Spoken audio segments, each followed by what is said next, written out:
From the ground up is all about us learning with you, with all these experts that we are bringing on, from simple strategies to the most advanced property strategies. These people are all successful in what they do and have so much information to share to you, and we cannot wait for you to listen. Adam, mate, it's great to have you on the podcast. I'm really looking forward to this one. I think you're like the hidden horse in this industry that's been doing this for so long that no one knows about, but everyone should know about. So, I think there's some truth in that. Yeah, I reckon. We were just talking about how you guys are seeing people on social media now that were in school when you were starting this. So, like I said to you or someone else this week, when we started out, we advertised in print media only. Wow. Or not. Yeah. That's crazy, I know. Just for everyone to know what you do, just give a little bit of like an explanation of like what the For The Landlords are and how long you've been going for.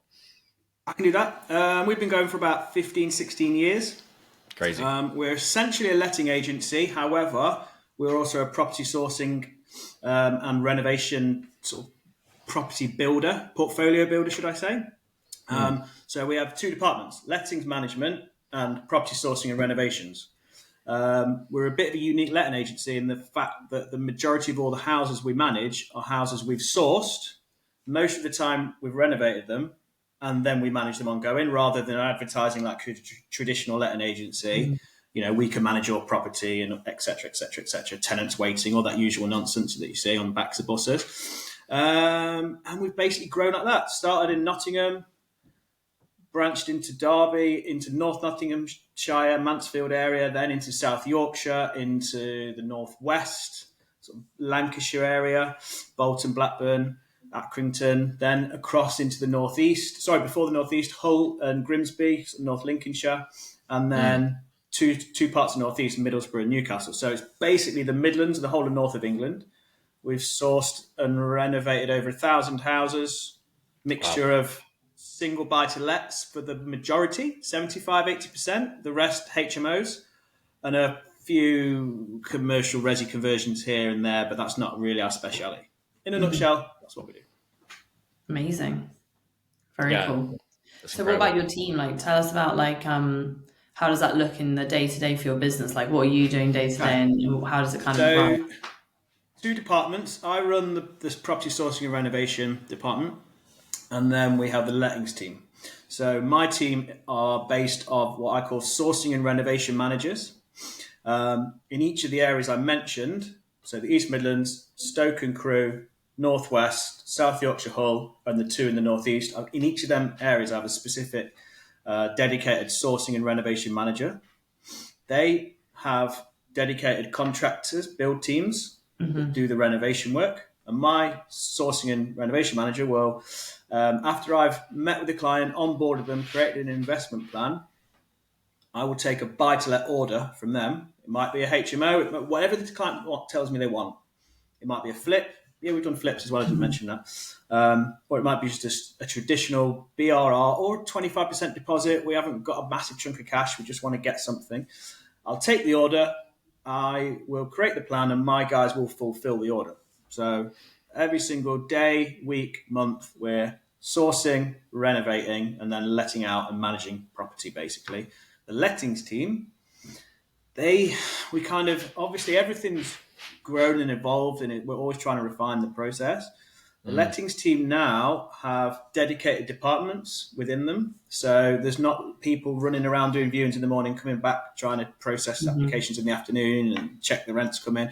So we'll have a dedicated accounts team. All they do is pay builders, contractors, pay rent to landlords, collect rent and check arrears. Done.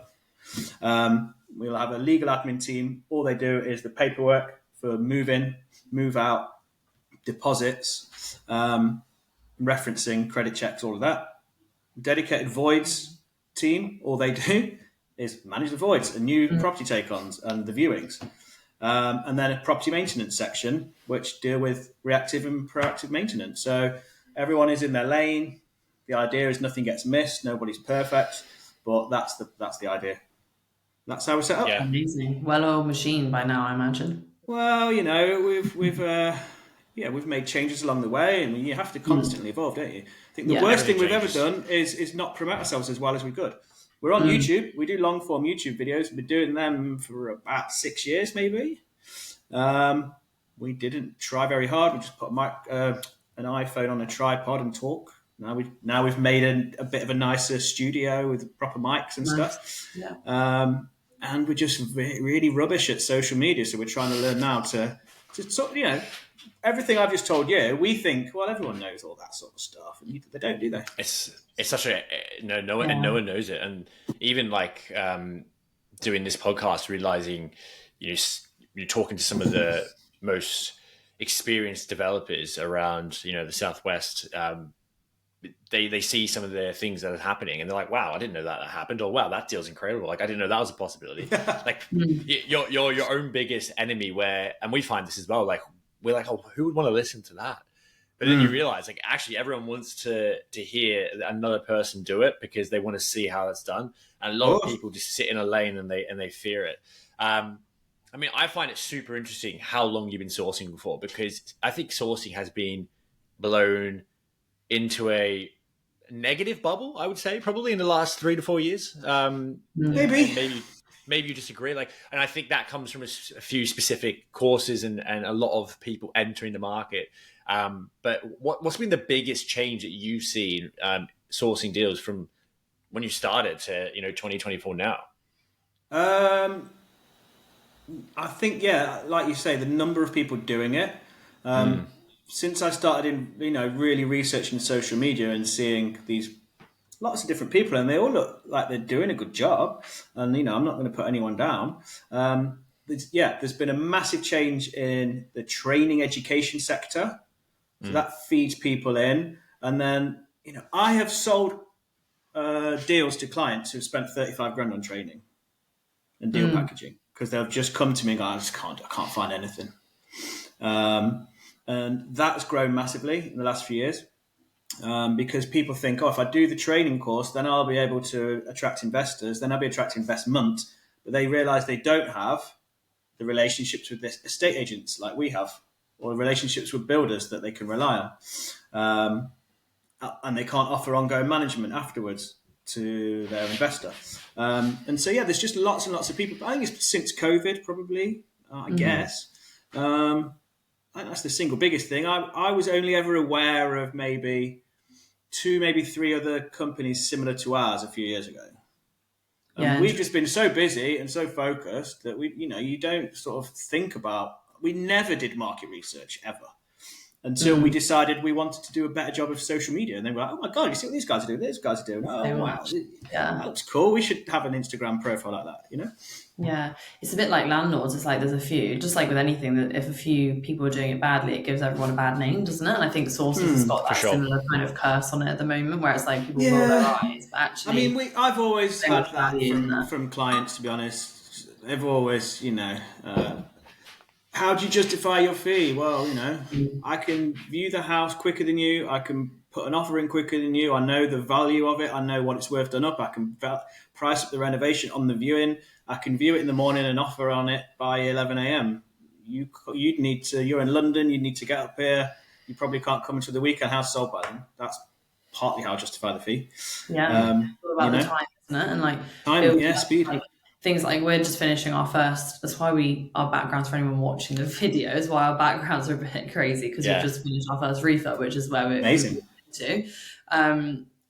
But we've learned like the power of like having the right team, and that takes time, and it's about building trust, isn't it? So like having all of that in place doesn't just happen with your first deal, and it definitely doesn't just happen overnight where you've got to like make quick offers. So it is. You're also paying, saving. And, you come out of a course and you're like, oh, amazing, but actually the reality, it can take you like a year to find, longer, to find a good deal when you're basically you're just building up relationships, right? 100%. And like you say, your first deal will always be the one you make the most mistakes on, naturally, if you're doing it yourself, and that's fine. I mean, I did on mine, but no, it's nothing major. But, you're always going to look back and go, I would have done that differently. Yeah. Oh, God, Stupidest little things. Like, I got so excited at the first BRR deal I did for myself. I pulled up all the carpets. I wanted to check what the floorboards were like. I was going, are they original? Are they nice? Can I polish them up? And then my uncle was like, what have you done that for? You need to... You were ripping the carpets out anyway. you're going to be pulling all this wallpaper off, pulling the plaster back to it. You want to be able to roll the carpet up with all that crap in it and take it to the tip. It's like, like little things that make a big difference. Yeah, I mean, we've learned so many mistakes from this one. Like we bought this in February. We only moved in last week, and it was due to. And it's interesting you said that about having a connection with a good builder. It was because of a bad builder. It was a recommendation, and just a lot of things have gone wrong. Like we're now having to spend £10,000 on rendering the house because there's gaps on all the windows, and water's just leaking in. Like I was saying to Eve the other day. We were sitting in the office, and he's like, "Have you left the door open?" And I'm like, "No, it's because there's a gap in the window, and the sound's just traveling like straight in." Yeah. And they put new windows in. So they measured it. New windows. Yeah. Have you got? Did they provide a fencer or CERTAS certificate? Because you should be insurance backed by that. They were the windows were wholesale ones, so no one came and measured them from the window place. The builder did it. So they're the wrong size, and they've been kind of rammed in. So now we've not got really any, reveals outside. It's just gaping holes. So I mean, we're going to render eventually, probably, but not right now, and definitely not to this degree with this amount of work. But and in winter as well, you learn, and then and in winter. But then last night we went to a networking event, and then you're talking to. I was so looking forward to going. So I was I'm going to talk to everyone about this rendering thing, and they're all going to make me feel so much better. I just know it, And I'm chatting to everyone, and they're like, "Oh, don't worry about it. It's normal." And you realize how normal those learning points and those mistakes and things are, and it's just part of doing it, basically, isn't it? It's part of refurbs. I'm sure you guys see that all the time. Well, the biggest thing I've seen is we've obviously got the process, we've got the relationships with everybody, contractors, estate agents, everything, but good builders can go bad. I've seen that happen. I've had to kick loads of builders off jobs over the years. Of course I have. People use us because they're not local, so my clients are using us and treat us like a house broker, I often say. So their first deal doesn't have any mistakes because they didn't do anything on it. It's your 800th deal or something, so they've a risk out, right? I mean, I'm looking at renovations because I've joined the company in 2016, right? And I've done about 500 and 600 properties in that time. And then I look at the projects that we did before then, and obviously, they were small. The renovations were smaller. They weren't as expensive. Perhaps didn't do as much as maybe we would do now. Compliance has changed. Expectations have changed from tenants, etc. And so now I think the renovations we do now will last a lot longer than maybe what the guys were doing in 2010. They perhaps wouldn't have put a new back door on to save the money, for example, painted it instead. The numbers were also tight. Now we'll just put a new one on. Yeah, not future-proof it, compliance, etc., etc. Yeah, it's interesting. Yeah. It's an asset building, thinking long term, not just how can we make this the cheapest to make it. That's right. I think there's sell quicker and all that kind of stuff. Yeah. And I think people would like that as well. People want quality because if you do a house well, it shouldn't break. There should be there'll be things that will wear and tear, but the foundation side of it should be lasting 10, 20, 30, 40 years. And you're going to get that ROI, aren't you? That's what you're looking at property. It's not somewhere where you make quick money. You can, but that's normally where the risk is. But then if you're trying to put some money to get some cash flow, that's where people are wanting to go. I think a really cool question is, you have such, that's why I said you're one of the people that people don't know, but you have such experience with over 1,000 properties. Not many people in this country could say that. We challenge people. We say we're the UK's number one property source, and no one's done it more than us. We've not been challenged yet. Feel free to challenge us. I love it. Cool. Anyone that thinks they got over 1,000 properties, let them know. But what are you looking for that makes a deal good? With this experience, when you go into a property, you're probably straight away going bang, bang, bang, cool, this could work. Obviously, there's more to that than just going into a property. But what are you looking for? If we're just talking about the typical buy, refurbish, refinance, and rent model, we're looking at where we can add the value straight away. A lot of people, I always assume everybody knows this, but you can't buy a rundown house with a buy-to-let mortgage. So if you walk in and the kitchen's pretty decent and the bathroom's all right, it just needs a lick of paint. You're not going to add much value there. So you're looking for something where you're going to need to replace those things. There might be in good condition, but from the 90s, so it needs modernising. So you're looking at where you can add the value and create the value straight away. So you can buy it in cash, put the mortgage on, and get as much back out on the refinance. So our typical renovation for us will be new kitchen, new bathroom, maybe damp proofing back to brick up to 1.5 meters the ground floor, terraced house I'm talking about. Maybe some new windows, fire escape window upstairs, electrical upgrades nearly always, a new boiler if required, but quite often you'll find that the boilers are quite, reasonable. There'll be some roof works, redecoration, put the new kitchen and bathroom in, etc. New carpets, tiled floors, and out in 3 months. That's the thing. It's ideally like 8 to 10 weeks for the renovation, 2 weeks snagging period and done, and it's on the market or it's tenanted. So really, that's what we're looking for. If the house is in too good condition, you're just not going to get any value there. Yeah. And then can it go too far the other way as well? Because I see this, right, where it's like you buy something that's just, there's almost too much work to then make the numbers stack. So how would you rent it for? Yeah, so I mean, we've got like a viewing sheet that our sourcing guys use, and a process. You stand across the road to begin with. You look at the roof, you check the roof from the front. You look at the front of the house. You walk in and you snake around the house the same way every time. And one of my guys came back from the viewing once, and he just wrote everything across it, and just sat there. It was like, wow, it's going to be 30k plus renovation. This is only going to work if they accept a lot less than what this house is on the market for. And that's one of you said something about pitfalls. Biggest mistakes a lot of people make is they pay too much for the house, and then they pay too much for the renovation. And then when they realise they've paid too much for the house and the renovation is going to cost too much because they didn't price it properly, they start trying to cut corners. And then then you fall into loads of, I mean, we've bought loads of houses that are half done, half been renovated, and the guys have they've had a good go at it, and we've had to come in and rip out stuff they've done and start again. So it's really common. It's interesting. So it's not so much about the amount of work needed; it's about knowing that to them. Knowing you can do it, but it's like we don't get involved with loft conversions, anything that involves planning permission or extensions, things that take forever. So what we're really talking about, reasonably low level stuff to us. If it's taking a whole house back to brick and putting it back together again, that's fine, as long as the vendor's going to accept the right offer.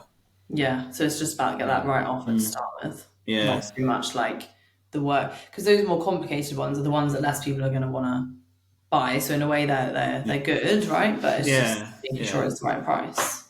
Exactly. Yeah. So we're happy. So we work backwards. Yeah. So we walk in a house. We don't care what's on the market for. It's irrelevant. What it's on the market for is no indication of what it's worth in that condition. House is only worth what someone's prepared to pay for it. There's no such thing as below market value. I hate the term BMV. Despise it. It's a sales term. It's rubbish. It's nonsense. Someone pays 60 grand for a house, then worth 60 grand then, isn't it, in my opinion? But what it's really worth is what it's worth done up. So, there's plenty of data out there. We use Rightmove Plus, which is the back end of Rightmove. We know what the house is worth done up before we even walk through the door. So we take that true end value, deduct 20% from that. That's our starting point. So let's just say the house is worth 100k done up for easy maths. You walk through the door with 80 grand in your mind. You price up the renovation. Let's say that's 15k. Then you deduct 15 from 80. Your maximum you can pay is 65, and that's all we're doing. But you need to know the price of everything to be able to do that in the viewing really quickly and get back in your car, work it all out, and put the offer in almost straight away. Agents love that. Yeah, our agents love us because my sourcing guys can walk in with a folder full of orders. Say, look, I've got 6 orders to fulfill here. I've got proof of funds from all of them. And what you got for me? Half the time they don't even have to do that. They're not. Making their life agents are contacting them.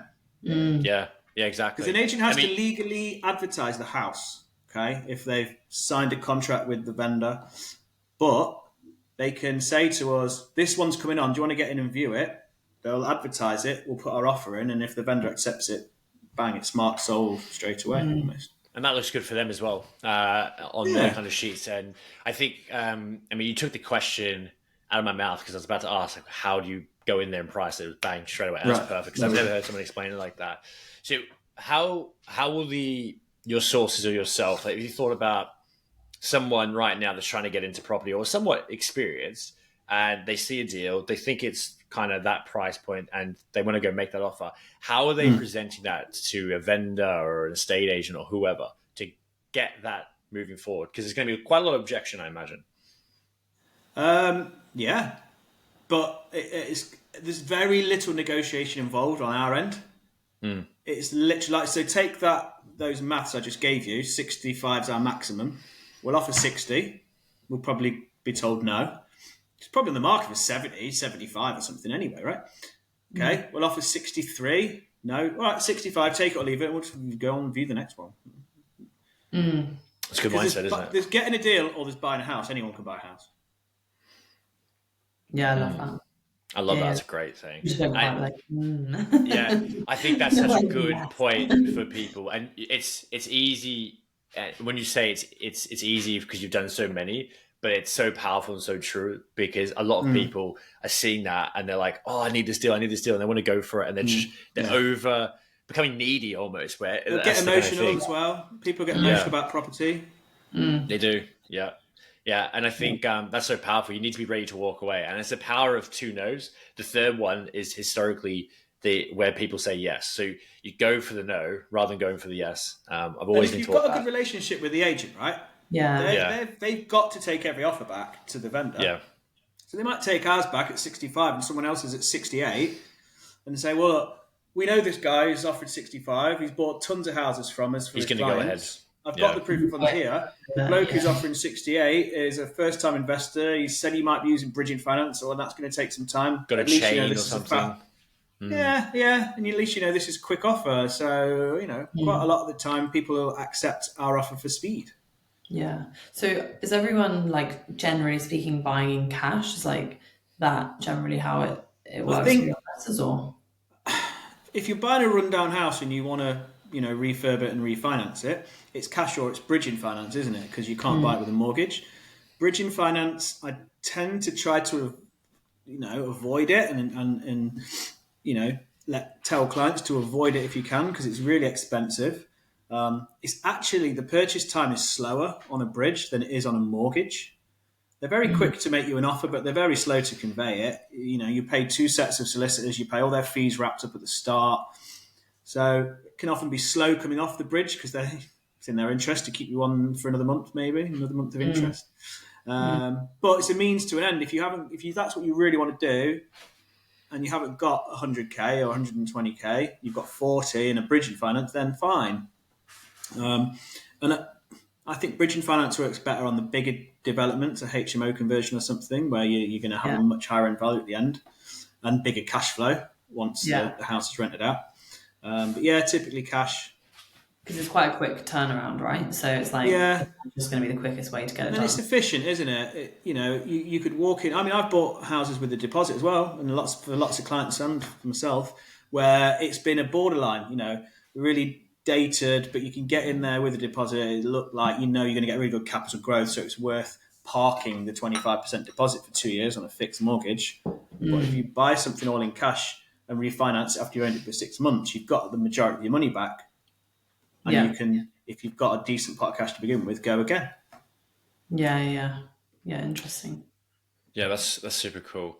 And I mean, you've got to have some horror stories. I'm so intrigued to hear what horror stories you have. I wouldn't call them horror stories, but learning moments. Nothing that nothing that couldn't be rectified. But we've had.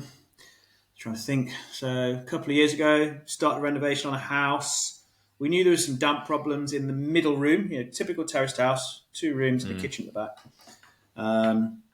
Pulled up the carpets, which were the vendor had said he'd fitted new carpets to help get the house sold quickly, which is common.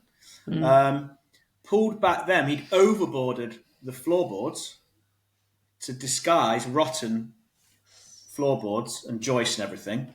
And you cannot rip out. These are two things. You can't really get up on a roof. You can't start pulling up carpets and pulling off wallpaper when you're viewing a house. So damp and roof works are the two key things you'll never get. You always want to set aside a little contingency for. So obviously, the whole of that room was rotten because water had been coming in from the outside underneath, and he disguised it. So we had to basically rebuild all the joists and everything, that entire room. And then about a week later, there was a massive storm and a load of roof problems, and water started gushing in upstairs as well. So it's like double whammy on the same house within about 2 weeks. But you're going to get these things. We've had a £20,000 asbestos discovery on a house for a client, and when we source for a client, we'll price it up, we'll survey it. We honour that price for that renovation when the house starts. That doesn't change. Now we tell their clients to put aside a contingency. It might be £1,000 or £3,000 to cover the cost of anything, like I say, the roof or extra damp. In this case, it was like 20k. Like, we'd had a survey. They said there was potentially some asbestos in the wallpaper, which is a really common thing anyway. So we're like, well, that's fine. We'll get that removed properly. When that came round to be removed, there's asbestos around the whole bloody house. So we actually footed the bill. Yeah, wow. On our client's behalf. He's a good client, and it's one of them things. But you're gonna get issues every now and again when you're doing that kind of volume. Yeah. But again, it's nothing that can't be handled, really. If we're buying a house for a client, we always insist you get a survey. Get a RICS survey. Yeah. We've got a panel of surveyors who we recommend. Our clients engage with that surveyor. They get their own survey in their name. We can then compare that survey against our planned schedule of works, and the client, and we can say, look, yeah, bang, it's all accounted for. However, where he's put there's been some ongoing movement more than usual. We recommend a structural survey. Well, then we'll really assess that then and say, right, okay, let's get a structural, but we'll make sure that we're definitely going to be getting a reduction on the price if we find some extra problems, or let's just walk away because we don't want to get involved with structural issues. Yeah. Because you want to avoid the horror stories as best you can, rather than just plough on and then discover a real big problem later. So whilst we're on kind of like refurb budgets and stuff, something that I've kind of seen and talked to people about is like, is everything kind of the same sort of spec that you're doing, or like how do you kind of decide the spec of the work? One of my clients laughed because we did 7 houses for her, and she said every kitchen was identical. Yeah. Of course it was. That's great. Of course it was. They're bespoke made by the same manufacturer, and he gives us a really good price, which means you get a really good price. And therefore, if the cupboard door comes off in 4 years' time, new cupboard door goes straight back on, exactly the same. So yeah, 100%. Same windows, same window company, same carpet, same kitchen, same bathroom tiles, the lot. Because same paint. Don't ever get a really nice, bespoke coloured paint that they have to mix for you. Because guess what? In 2 years' time, when you've got to touch up the walls, they'll do their best to get you the exact same shade again, but it won't be. But it's faded as well, right? Like when you have all these colours. So you want to think about if the bathroom tile is cracked or something, B&Q or wherever you source them from are going to have them in stock forever. So you don't have an odd tile somewhere. So you've got to think about the future when you're doing it. Yeah, I mean, we have that quite often doing maintenance and essays, that we've had it where, the landlord couldn't tell us what the paint colour was. So it's like, but there's all these, when they gave it to us, there was like holes where the tenant had done whatever. So you then left to like repaint the whole place, which is so inefficient. You know what I mean? And that's the biggest mistake people make on serviced accommodation, renovations and HMOs, is they get all excited at the end because that's the fun bit, isn't it? Decorating it, staging it. They will then start spending way too much money on furniture and artwork. And they'll have chosen a crazy feature wall that just can't be maintained later on. So just tips and tricks to make sure that you still make it look awesome and really high spec when you're doing a HO. Because we do service accommodation renovations for clients, but we try to avoid all that sort of stuff. That's interesting, isn't it? Because Zach, like we talk about a lot, don't we? Like standing out is so important, especially now. It's definitely changed and evolved with SA. Like, you've got to stand out because there's just so much. Yeah, and everyone's on this all the time, and they're choosing like that, aren't they? Bang! You know, what stops the scroll? Yeah, we're getting a shorter attention span. So now people are just like, they're scrolling and going, oh, that's like color, brightness, uniqueness. Go on that, look at it, look at the reviews. Cool, book. Like, I hate booking. I would rather just go, yeah, reviews are good. Yeah, that place looks nice. Cool, got a sauna. Great, book it. That's my brain. Like, if I go for a hotel, that's what's going through me. So anything out of that, I'm not booking. And I think that's the case. What I learned from a lot of people that do renovations and they've maybe done a course and not leaning on an expert is they do it to how they think it should be done. And that's not their taste, maybe as well. And that's unique to them, not unique to everyone. And what happens is that they struggle, especially for service accommodation. It's like, well, that's not what everyone likes. It's kind of like your unique kind of taste. I imagine that could be the same for renovations. People get excited and they blow their budget. So like for SA, then I'm intrigued on this in terms of like what you suggest for SA refurbs. Like, my preference is like white walls with a wallpapered feature wall. Yeah, I mean, it depends on the location, the tenant profile. Yeah. You know, who's going to be? Is it going to be rented out to short-term contractors who are going to be coming in and mucking? Yeah, you've got to get your ones. Yeah, you know what I mean. So we've often done a feature wall, just painted it one solid colour. Yeah, white walls the rest of the room, and maybe one feature wall. Maybe sometimes like a crazy colour, like a yellow or a purple or something, and then the furnishings all, you know, colour code with that. But it's not a specific. It's a paint you can buy off the shelf. But then, you know, the cushions are the same colour as the feature wall. And things like that, where it's not expensive, but it helps when you scroll in. It helps stand it apart.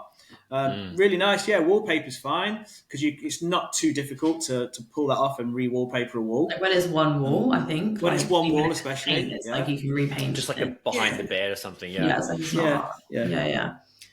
I like wallpaper because it kind of, it's not that expensive to do, but then what it does. Because like what I talk to clients about a lot, like I love doing the setups and like the interior side of it. And what I talk to them about a lot is like, it's about how you spend your money. It's not about spending a lot. It's just about being strategic. Like, don't spend £300 on a wardrobe. Put that money into some wallpaper. Totally. It adds so much more to the room. And then you can kind of then afford to save elsewhere because you've got this feature that stands out. So it's kind of just like prioritizing, isn't it? Definitely. Yeah, for sure. I'd be intrigued to like see what the average. Every refurb is different, but like where are you seeing an average refurb price now? Like a couple of years ago, probably was way different, wasn't it? Yeah, big time. But then obviously rents have gone up, values have gone up too. It's all relative. Exactly. Oh gosh, so average refurb 6 to 8 years ago was about 12 grand. Now it's 20. Yeah. Yeah, it's not crazy. 20's not bad as well. Yeah. 20, 22 maybe. But the purchase price of those houses has gone up big time, you know, from 60 to 100 or something, 90, whatever, in certain areas. It's all relative. Rent is the biggest difference in the last couple of years is rent. It's just madness. The way rents have shot up. Crazy. Yeah, interesting. We found that in Cardiff. Yeah, it's gone up. Like we rented a property for 850, a one bed in Cardiff Bay. Nice area. Had a pool, gym, all included in that. That same flat's probably like over £1,000 now. I can believe it. Yeah, it's just crazy. And I think, would you say that renovation cost? Because I think 20,000 in this day and age, depending on what you're doing, is actually still quite affordable compared to what I've heard people pay and what we're kind of seeing now. Would you say that's built from your relationships and that you're getting quite good prices and supply? And is so where we are able to save is things like I say about the kitchen. We've got one supplier; he makes all the kitchens, so we get a good rate. Our build teams have a constant flow of work, so their labour costs to us are slightly discounted because they know they're not having to come out and quote and then wait a month for the quote to be approved, they can keep their guys rolling and busy constantly. Yeah. Same with windows, carpets, etc. So that's where we can make the little savings that all add up. Yeah. Interesting. Because like in lots of networking things and just people talking at the moment, like I kind of hear people saying that, oh, like doing a flip, like doing a refurb, like it just doesn't stack up anymore. The costs are too high. It People have doesn't been saying that to work. me forever. Is that just like people? Or yeah, like let's myth bust that. Like People have been saying that to me since the myth house busting. price was 40 grand. Am I overpaying? And the renovation, that looks a bit expensive, 10 grand. You know, we still joke that there's houses in Nottingham now that are worth 150, 60k. That buying model where I said to you we'd walk away after 65, you know, that was just those maths. We would be considering walking away at 42, you know, and now it's worth 160k. So it's all relative. Yeah, interesting. If you can't make it work, you're doing it wrong or you're in the wrong area, really. Because it doesn't work in some areas and it doesn't work if you're overpaying. Where's Yeah, the best area? I mean, everyone's area is different to them. Like a lot of people, if they're doing it themselves, would be kind of local because they know the area. Where are you finding right now with all the properties you've done is the best areas in the UK currently? For me personally, it's more towards the north now, so we don't really buy much in Nottingham anymore. The prices have shot up. It's more Hull, Grimsby, and then more towards the northeast, where you can get the sort of the real cheaper bargain stuff that we're really confident, a lot of regen going on, that they're going to do what Nottingham's done in the last 10 years now for the next 10 years, you know? I looked at a client's portfolio this week, houses we sourced in 2013, 14 and 15. And on average, the purchase prices were between 40 and 50 grand. And now they're all worth 150 to 180. And the rents then were 450 and now they're nearly £1,000 a month. And that's what I think is going to happen in those areas of the country because they're so affordable still. So investors are piling in. The national sort of minimum wage in relation to the house prices works like it used to in Nottingham. So I would suggest probably, parts of South Yorkshire, Hull, Grimsby and parts of North East. And would you say like, so taking Nottingham, the prices have gone up.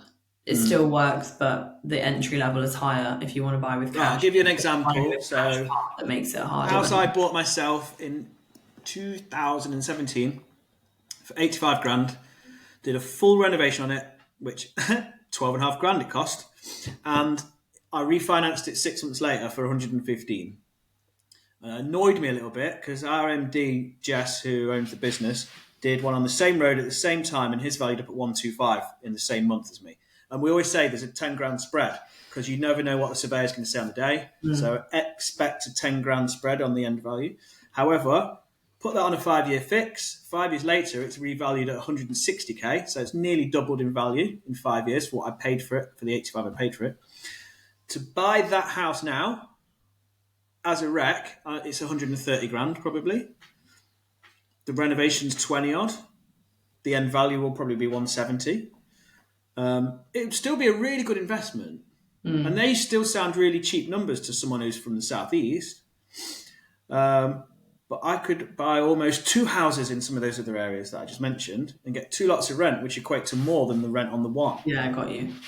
Yeah, It's still possible. It's just, Have you looked into Wales much? Have any of you bought Wales or not? No, just because we did at one point. We had when we bring on a new sourcing and renovation manager in a different area, there's a few stipulations. So they work with us and they have a fee share. We don't employ them, but they have to be established already, have a proven track record that they can show us. They have to have relationships with agents and builders already and be doing it for themselves. So they have the local knowledge. If you can't show us all of that, we won't even talk to you. So we're having a chat with a guy in Swansea, I think it was. And he was bringing potential deals to us and they were looking okay. But then he's saying, well, I've just lost a builder. And then obviously the rental side of it's very different. Probably going to be changing soon. in England. But then we were like, new regulations for rent, etc., etc., etc. Yeah. It's a long way from Nottingham. If something goes wrong with we've got to be able to step in and fix it as well. We just weren't that confident. I wouldn't rule it out. But no, it's just not an area that's close enough to us to get. I mean, it's nice being in Nottingham because we're central. And like I say, if we bring a new person on in South Yorkshire or Hull and something goes wrong, we can send a build team from here to fix it quite easily. Yeah. It's like when you're starting a new area, you need to be kind of confident that you can step in, not feel like it's isolated. Totally. What's going on, right? Yeah, You don't 100%. need fish out of water for sure. Yeah. Rent Smart Wales. It's a different ball game, but England's about. So that's actually a very good point. You're a letting agent as well, so talk to me about how you're feeling with this new reg changes. Is it the renters' rights reform or renters' right? They changed it. I can't keep up with it. They just changed one word, didn't they? I think they call it the renters' rights bill now or something. To be honest with you, right, there's a lot of media noise that always has been. I know loads of people that didn't buy because the Brexit vote was coming along. Prices have shot up since then. I don't care. Yeah. Doesn't bother me. Any noise in the market is good for us because it puts people off, which leads to opportunity for those who aren't scared. If you actually dig into the Renters' Rights Bill, if you're doing a good job and your house is compliant and you set the right rent and you do the maintenance when it's required, you've got perfect paperwork, nothing to be worried about. Not bothered. It's kind of like what we say about SA, right? Like the regulations are changing. Yeah, and they will, because it's wild at the minute. You can't have a serviced accommodation that doesn't have the same regulation as a HMO conversion. It's ludicrous. Yeah. Like we agree with it. Like, we want there to be more regs in place. And that will mean the charlatans will move out, and the good people will be left, and you'll still be profitable if you're doing it right. Exactly. 100%. Yeah, it's not intimidating if you're on top of your stuff, basically. Yeah, there's a lot of bad owners, and I think it's also people that thought that they could make more money and don't know what they're doing and kind of just giving a bad experience. Easy to make a SA training course. It's very, and you know what? It's the one that makes you feel like you can make a lot of money. Like go rent a property, sell the dream, put it on Airbnb, make money. You could go to a landlord and discount their rent because you're going to take the hassle away. Now landlords are saying, "I'll just increase the rent because you're making profit." Yeah.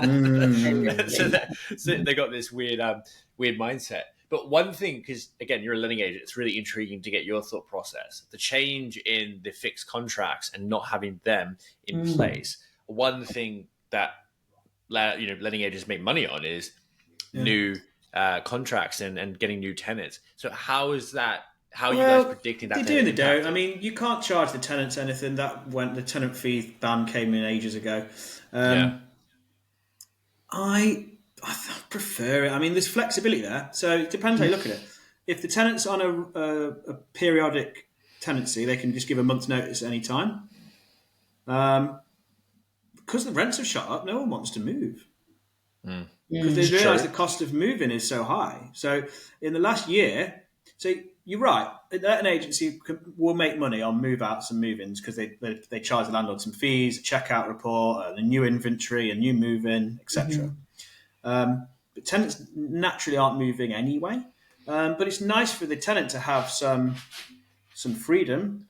And also, if you sign a tenant up on a 12-month contract and 2 months in they stop paying rent, they're on that contract for another, 10 months. And if your letting agent's doing a really bad job of dealing with the arrears, if you haven't got a rent and legal insurance and the tenant digs in, you could be stuck not getting any rent for months. If they're on a rolling periodic and they're not paying rent, you can just serve notice. It's quicker and easier to get them out. Yeah, it's all about management and how well it's being managed, really. Yeah, it's true. I mean, we've been in a situation renting where I'd have loved to be on a month contract, like you want to get out. It works both ways, doesn't it? But I think also the way, the fact that so many more people, so many more different types of people are renting for so many more reasons and for longer because, buying costs so much. It's like it's important that works for people, right? Like, people that, I think that's where, we talk about the standards of rentals and the refurbs going up also because, again, people that maybe would have been owning their own home by then now can't afford to, so they want to live somewhere nice. You want to make it a home. Totally. So, yeah. So when they brought out selective licensing in Nottingham, just like they've done in lots of different areas, they used to just have it for HMOs and HMO licensing, and then they brought it out for normal single lets. The old school landlords were like up in arms. Oh, we've got to pay the council £800 just for the privilege of being a landlord. And I was like, well, we looked at it differently. We were like, well, hold on a minute. They've brought it in because there's loads of lazy landlords with loads of non-compliant houses, and everyone deserves the right to a nice house. Yeah. I'm fully believe that. Agreed. And all that's happened is they've brought in the licensing, then they've started inspecting the houses that are licensed, then they've started telling landlords you've got to do X, Y, and Z to bring this house up. And what's that done? Brought the value of it Bought up. the house, yeah. So then all the houses go up in value, and then guess what happens? All the rents go up. So it's kind of counterproductive. It is in a tenant's favour, but now the rents are a lot higher than they were. So, and we saw a graph at a networking event in South Wales, and it was super interesting, and it was very kind of like not a light bulb moment, but something that was kind of like an eye opener.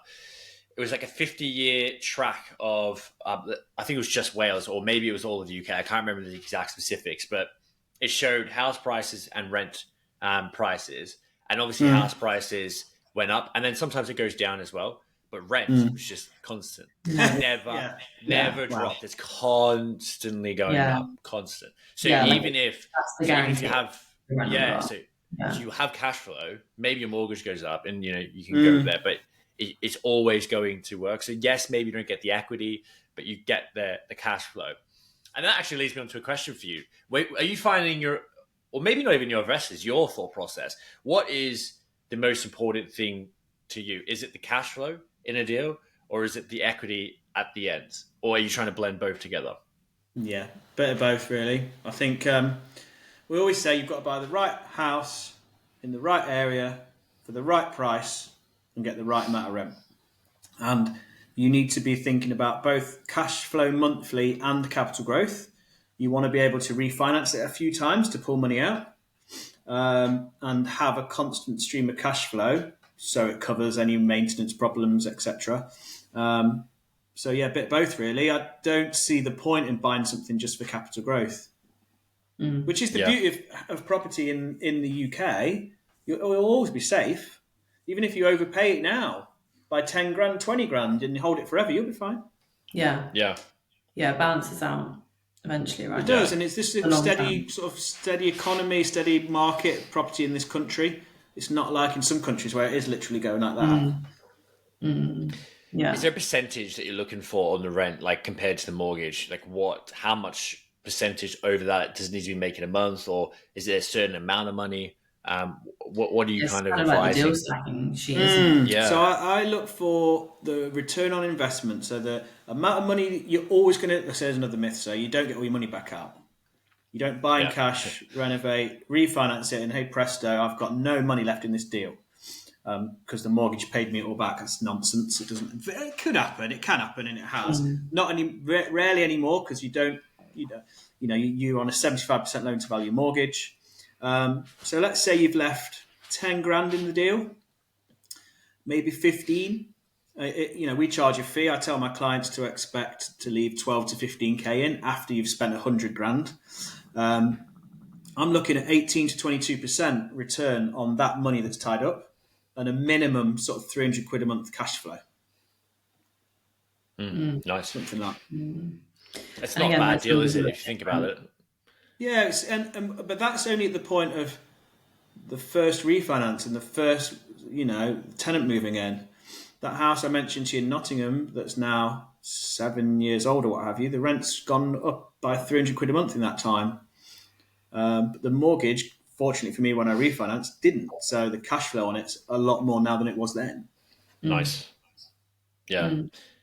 Are they all on interest only? Or are you? Yeah, cool. You'll probably only be able to get interest only on those sorts of deals. Yeah, I thought so as well. Yeah, because that's what there's no point really paying off that debt when you're going to get just equity growth. Exactly. Yeah, and a lot of people, I think, it's this crazy. with people that own property, it's like you talk to people like, I just want to pay off my mortgage. I just want to keep paying it off. It's like, is there a particular reason? Yeah, I just don't have any debt. It's like, yeah, but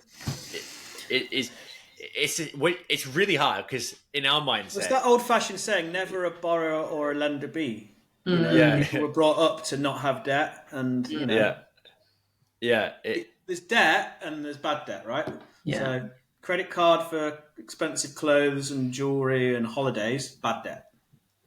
But mortgages and, you know, development loans that, you know, you're working something on, it's good debt. Yeah. Yeah. Strategic. Yeah, it's the Rich Dad Poor Dad that everyone needs to read, and people Yeah. still don't read it. It's like the one book that could change your life.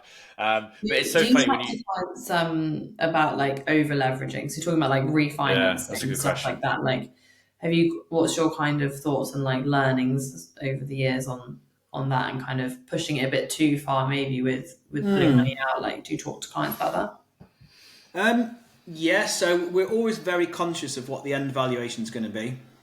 So we don't like to get into a deal if we're not confident on the numbers. And don't get me wrong, right? You can have a bad surveyor that comes and downvalues the house. I've seen it where they've used comparables of sold houses on the same street. Maybe but they've compared them at the rec amount, not in a good condition. So then you could be, you know, in a position where you've spent way too much. With regards to over leveraging, yeah, at the point of like one house, you're getting a 75% loan to value. You're only leveraged 75%, right? But if you keep pulling as much money out every time, every refinance for the next 2 years, 5 years, I've seen it now with landlords in the south who have got portfolios in London that they bought in the 90s or early 2000s, and they've made amazing capital growth, but they've refinanced and pulled everything out to the point now where they are way too highly leveraged and they're not making any money, and then they got to sell.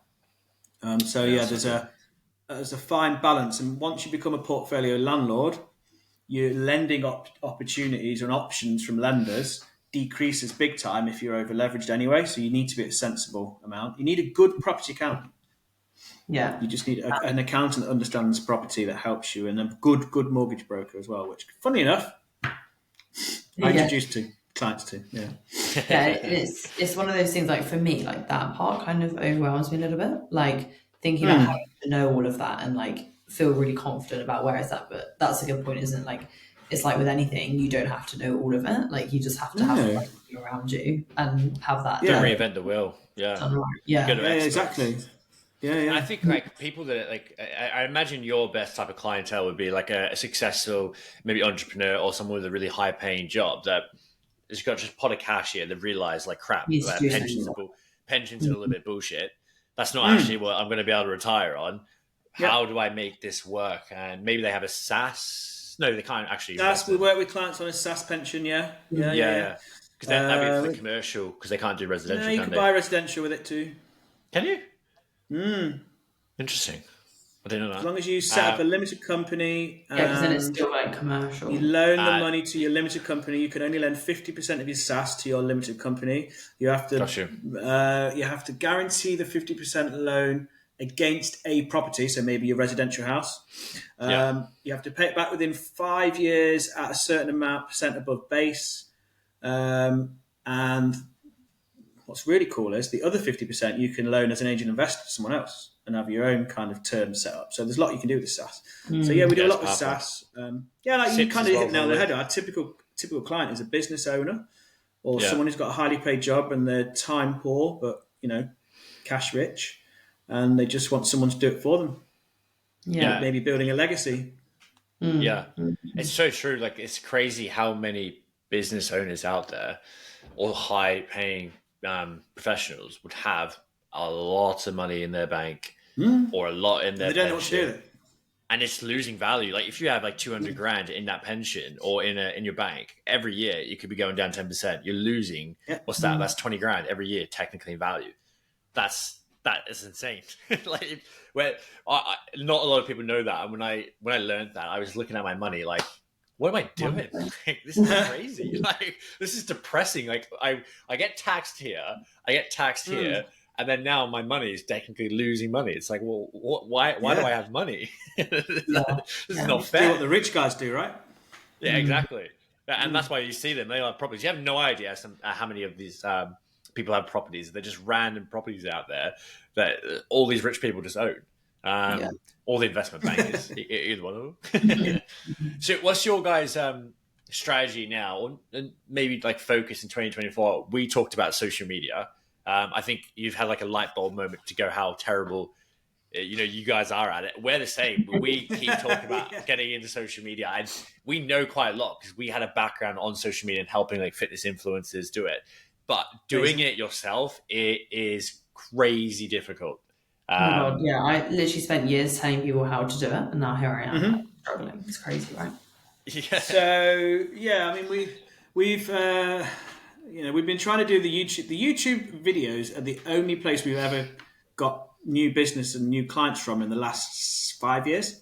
We stopped advertising about 5 years ago and just only did YouTube. But in the last year or so, we started producing it slightly better. But yeah, now we just want to sort of tell our story a bit more on social media because I didn't realize how much was going on Instagram and stuff.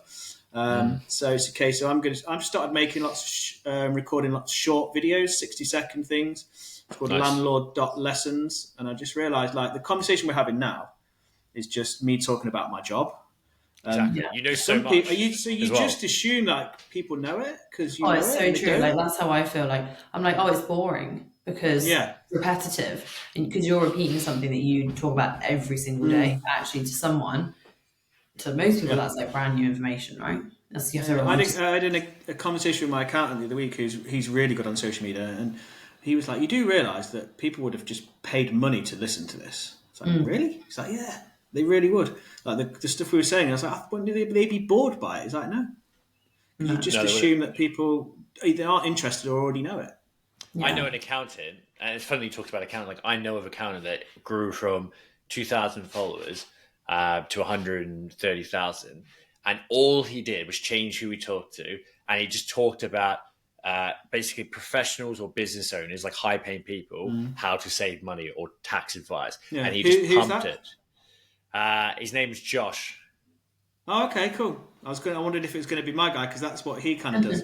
Yeah, is it? It could be. We'll talk about it. We maybe don't want to say who your account is. So you better get too busy. He's had to. I think he's had to switch his calendar off. Exactly. Yeah, and that's when you know, and that's the power. And through social media, he's grown his business astronomically. Brilliant. And now he's increased his prices as well. So you're busy, and now you increase your prices. So like, wait, now I don't have to promote, and business is coming to me. Now I can charge more. It's like and then I have a waiting list, and that's the power of social media. So is that kind of what your guys' focus is going into 2025? Is there any other new things? I think so. I think as we were always like really like because I'm 42, right? I remember when there wasn't social media. My colleagues similar or older age, we just like we're proud. We don't know what that is. We don't care. And then I look at it one day and I'm like, man. Seriously, if we're going to keep going for another 10, 20 years, we're going to be... These people who've been on social media all their life are going to become our clients. We need to be good at it. Yeah. I've got clients now that are younger than me. That was not a thing a few years ago. Because people in their 30s, mid-30s have made some money or inherited some money. Our client avatar, as marketers call it, used to be rich guy, 50-ish years old, lives down south. Now it could be I've got a meeting on Monday with a lad who's 20 years old who's on 2 buy-to-lets already. Epic. Yeah. This day and age, people get rich. People can make money in every single way right now. Like it is a different world that we live in. Like people in their 20s are millionaires just from crypto.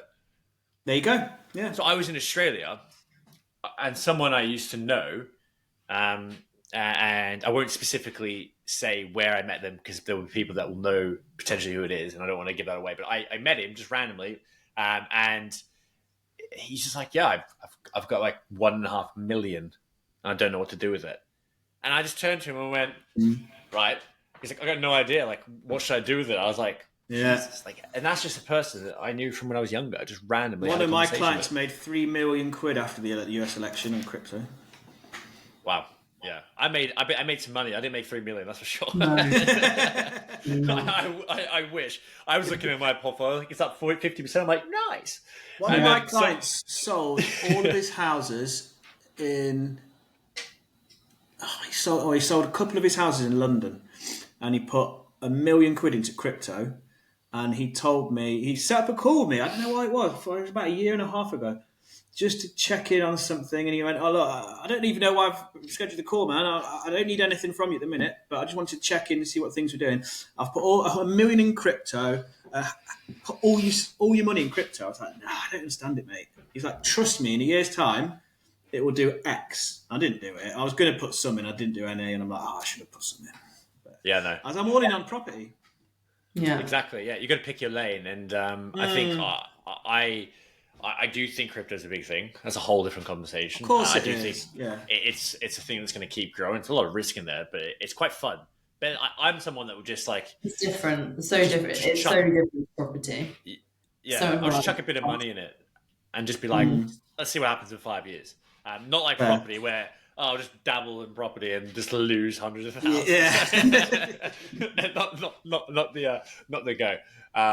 But this has been a great convo. I think there's been a lot of value in here, and even for experienced landlords, even experienced people doing it or want to get into it or done a training course. It's just kind of reinforcing the basics of being successful and how to grow a portfolio successful, rather than trying to do too much creative stuff and trying to wow and dally and everyone. It's just like the basics of what makes it successful. Is there anything else that you want to add before we finish, like where people can find you? And we'll obviously put links and stuff. Yeah, I mean, you can everywhere. find us at ForTheLandords.com. The website is the company, so it's easy to find us, ForTheLandords.com. I've got my own Instagram and, embarrassingly, a TikTok. So Instagram is landlord.lessons and TikTok's landlord lessons. I just do 60-second short videos, just sort of frequently asked questions and topics and stuff. I only just started it, so any little follow and retweet or whatever is helpful. See, I'm not even saying the right words. No, but it's It's a reshare now. You can find us on those things. Yeah, and For The Landlords has a YouTube channel, which is For The Landlords, where we do weekly, sort of long form content, all about property investing. Love it. Well, amazing. look, it's been great. I appreciate you coming on this call. You guys are doing Thanks for absolutely inviting amazing me. stuff. Yeah, pleasure. So, look, we're looking forward to catching up again, and until Awesome. next time. All right, cool. Cheers, guys. Cheers.